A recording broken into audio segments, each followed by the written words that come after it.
finished book 4, and she is 14.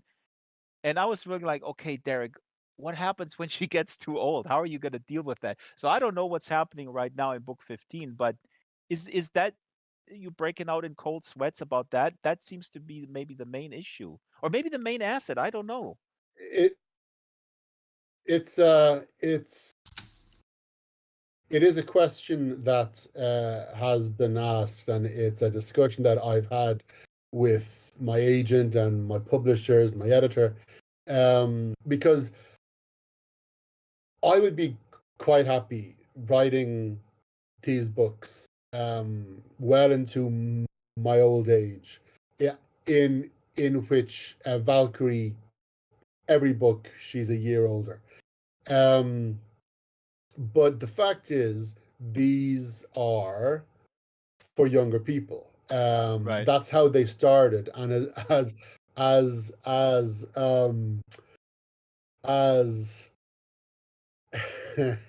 as I've struggled She to could go back keep in time. things appropriate, Oh yeah, yes, yeah. yes, Ah, I see. but I've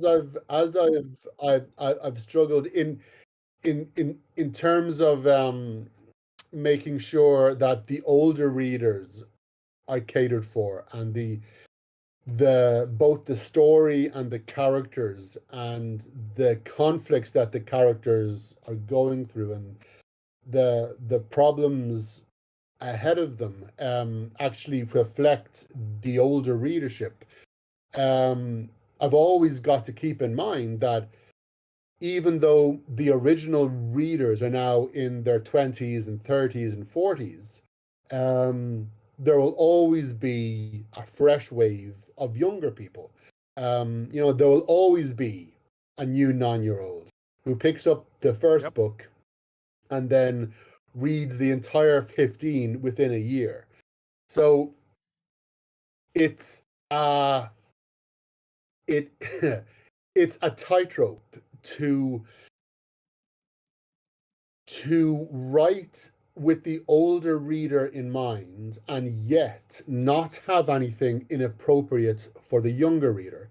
And as Valkyrie gets older, as Valkyrie enters her 20s and now in her mid 20s, um, I had the question of, well, But what that's am how I old. I'm going? sorry to jump in there. That's how old she is now in the current. In the current book is 15 until the Yes, end. She's in her mid uh, 20s. Hmm. book 15. Yes, yeah, she's 26 in book 15. Um, and to be honest, when book 10, so in book 9 she was 18, and then I took a break, and the books took a break, and they arrived 5 years later when she's 5 years older. So she was now 23, 24. But the big question for me was, how can I have a book for younger readers without any younger characters? So you've got to, as a writer, you've got to keep your audience in mind to a degree.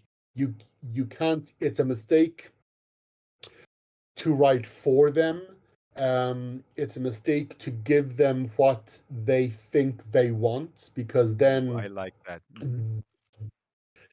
they are not surprised. Nothing takes them by surprise. I mean, if you go on to any forum and you read the bits where the readers are going, okay, in the next book, I bet this happens, and I bet this happens, and then wouldn't it be great if this happened? And if the readers are correctly guessing the majority of your plot lines, then you are too close to what they expect. And so you've got to make a clean sweep, and you've got to sweep it all away.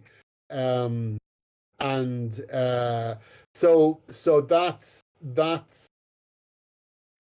it's it's a constant struggle against myself, um, to give the readers something they don't expect. This is really Yeah. interesting Yes. because what you I thank you for saying this. Taking the reader, basically, you're saying you have to be in control, taking the reader where the reader may not know where he wants or she wants to go. Prior to the show, Little Mhm. Brett here in the back here, Little Brett is regular uh a regular audience member here of the Second Life Book Club community. She's from Norway, and I was just asking you, what do you read at the moment? She says, "Well, I'm reading this series, but I'm like, it's 12 books, but like it's a book 10, and I'm getting bored." And I say, "Yep, it's probably very formulaic." And that little sort of obsessive compulsive thing I have going as well, where I go like, I gotta complete it, I gotta complete it. But Yeah. you Yeah. managed with your series somehow to not because I think most authors would probably be super happy, and unfortunately some readers too, with being given that formula. The authors are happy because wait, I got the formula. I was gonna churn them out because the readers like it, and I don't mind, and you seem to actually mind and seem to not want to kind of fall into that trap. Yeah. Yeah. It's easy to um figure out your own formula and go, okay, this is what they responded to well in the last book. So now I just have a new version of that. And I think I did that with the second book, where I looked at the first book and I said, okay, in the first book, they were after a thing and they had the new bad guys. So, and then this happened and this happened. So I'll just do that again. And now I was lucky because just in terms of how the story went, that it spun off kind of by itself.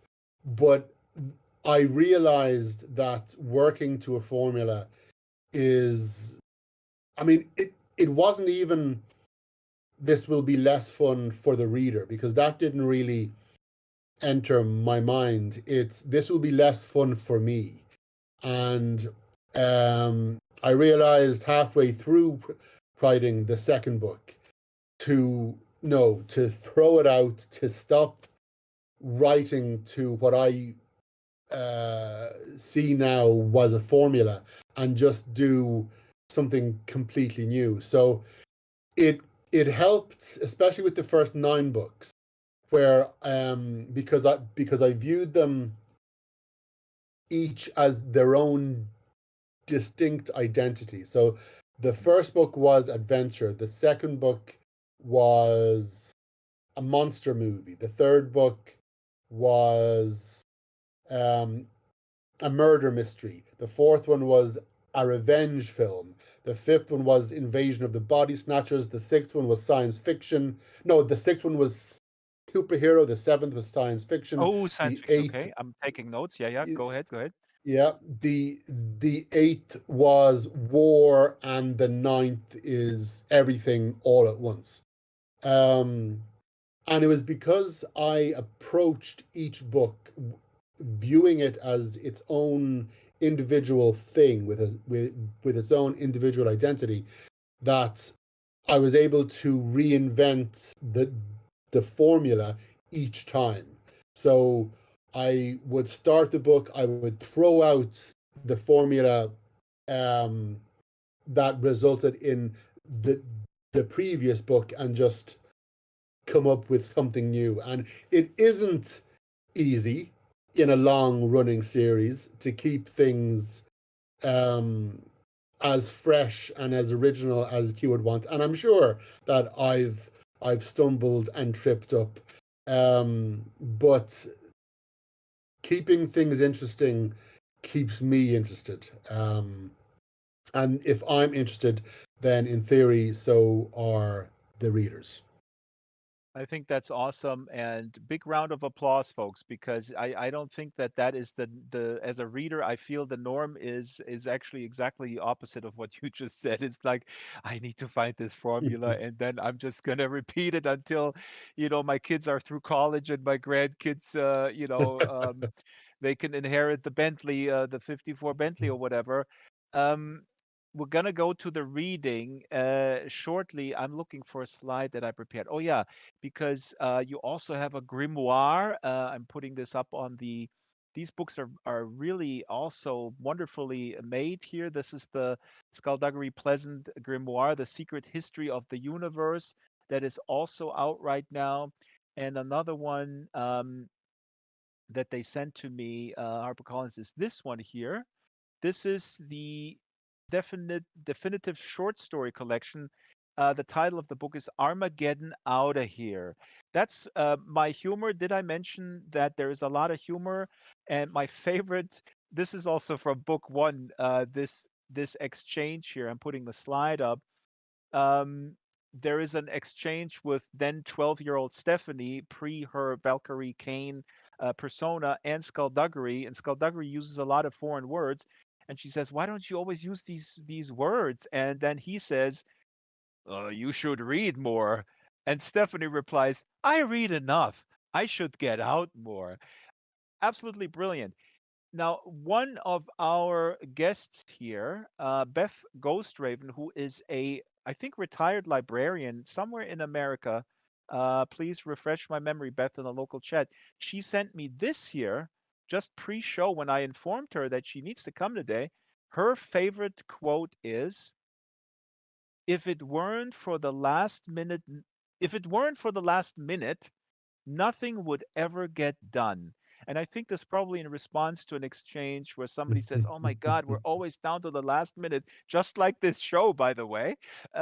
If it ever weren't for the last minute, nothing would ever get done. So I will ask you one more question before the reading, because this ties in with a question from YouTube, where Anthroshik is saying, "How do you define horror?" Because you mentioned earlier horror, the horror genre. Is it something that is aberrant to the psyche, or are you seeking fear factor, that which cannot be explained, like the supernatural? And I think you said you dabble in every genre, but since we're talking about humor, please talk a little bit about how important the humor is, which you weave in quite brilliantly. It's still serious, and there is some serious stuff going on. Some serious things are at stake. It's never just sort of a comedy or something like that, but the humor is ever present, and you kind of pull it off. Again, the seriousness of the issues, what is at stake, with the humor. How Yeah. important is that to you? Well, yeah, I mean, I've tried to write books without jokes, and I've tried to write screenplays without jokes, and I can manage it for a few pages. And then invariably the characters start chatting. Um, you can, as a writer, you can plan only so much. You can plot it out. You can make notes.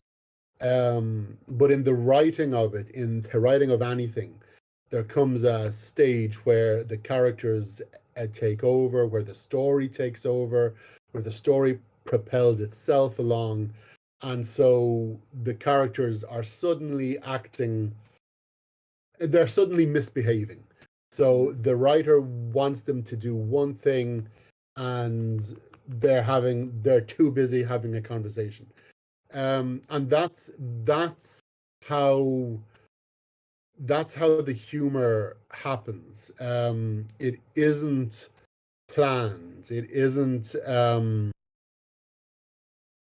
something I work on. It's just something that comes out of whatever I'm actually writing.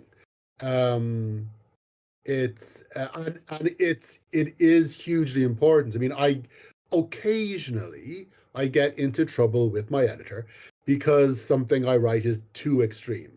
Either the action is too graphic or um, the horror is too disturbing. And to answer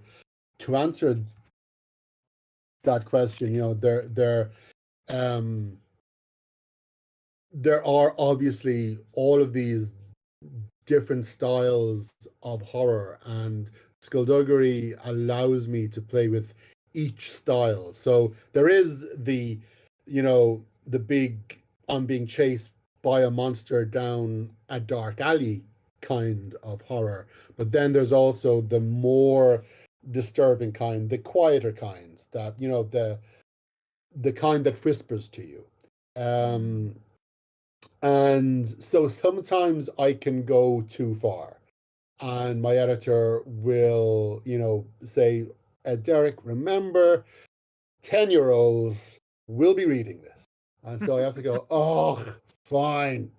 So I scale it back a little bit. But I can get away with a lot because of humor, and I can get away with a lot of um, action, a lot of graphic action. If the characters are making jokes, I can get away with a lot of disturbing horror, and you know, and traumatic psychological events and traumatic psychological responses. Um, I can get away with that because of how it's presented to the reader. And I'm not just talking about you have a moment of real um, a disturbance and then you make a joke. That's not Right. really it. It's Exactly. That's what's so brilliant. Absolutely. That's what I picked up on. That it's woven. It's built into the characters are, I mean, that's part of their identity. They talk yeah, like that without, and you kind of nail that tone, where they don't dismiss the violence that just happened, or also the tragedy of Skullduggery's life, quite frankly. Oh, I think Derek just crashed in Second Life.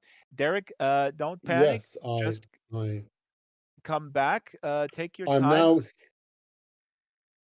I'm now sitting in a very nice meadow. Uh-oh. We're What? Where? probably teleported away. Let me Okay. get to the reading, and you just La, la, la. let me teleport you Ah, back. okay. Yes. I'll I'm now teleport you back. lying down in this meadow. That's nice. See, we're talking about violence, and then Yeah. your punishment is is to to lie in a meadow. Now Apparently, I am banned from the region. oh, that is What strange. did I do? I didn't even press a button. No, you didn't do anything. Teleport failed. You are banned from the region. What is Okay. this? Let me work on Let's see. this while we have Ooh, the a the reading. reader, the reading. Let me set up the reading, and then we'll deal with the issue. I think there was a person that was to be banned. Maybe the wrong person was banned. Let me look at this, and we're going to go to the reading. Skullduggery Superfan is going to read from book number one. And book number Excellent. one is, like I said earlier, Stephanie is 12. Tanith is her friend. Bespoke Ghastly is a tailor who makes awesome clothing. And they're going to a warehouse investigating a lead. And the warehouse is owned, and Derek, this is also really cool. The warehouse is owned by one Howard L. Kraft. I think people will get that. So there's Oh, a lot of yes. really cool allusions to this. I mean, Lovecraft must have been a gigantic influence for you. Um, so let's get here we go. Skullduggery Superfan is in place. And here we go. And then I'll help you get back. while he's reading. Cool. Day had been beaten back by the time they got to Denham Street, and the night was soaking through the city. It was a long street, dirty and quiet. The Bentley pulled up outside the warehouse. Ghastly and Tanith were waiting for them when they got out. "Anyone inside?" Skullduggery asked, checking that his gun was loaded. "Not as far as we can tell," Ghastly said. "But they could be masking their presence. If Serpine is in there or Bliss, we're going to need backup." "They aren't here," Skullduggery said. "How'd you know?" Stephanie asked. "Serpine used this place for something big and strange enough to raise a few eyebrows. He'd know eyebrows were being raised. He'd know I'd hear about it, so he's already moved on." "Then why are we here?" "You can only anticipate what someone is going to do if you know exactly what that someone has just done." They approached the single door, and Tanith put her ear against it and listened. After a moment, she put her hand over the